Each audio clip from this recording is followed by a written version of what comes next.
British अमलर सारदा ऐतिह्य बड़ पोखरीर पुनरुद्धार दाबी पोखरी दल धरी नियारा भावे प्रतिवाद कले ग्रामवासी। कटक जिला सालेपुर ब्लॉक अंतर्गत सौरी पंचायत स्थित सारदा ग्रामर एही बड़ पोखरी अवस्था जराजीर्ण हो पड़ी। पोखरीटी ब्रिटिश अमलर होइथिबा बेले प्राय 4 एकर जमीन अवस्थित। पोखरीर अवस्था शोचनीय हो पड़ा सहित दलरे परिपूर्ण हो पड़ी।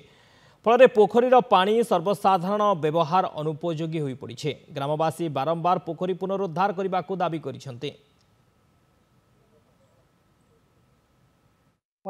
मो बापा मूलर मत पोखरी चली आसुले पिलादिन मुझे पोखरी गाधे माछ धरती सब हो करती कि बर्तमान पोखरी जो अवस्था से दल एमती गोड़ बुड़िया माने खंडा खाबर कुंडे हवा पड़ू किंतु समस्ते पोखरी पर निर्भर करूँ आम गाधुआ पात्र आरंभ कर विभिन्न प्रकार सांस्कृतिक कार्यक्रम तथा जो शुद्धि क्रिया इत्यादि हेले आम ये सब संस्कारित कार्यक्रम आम ये सब हुए।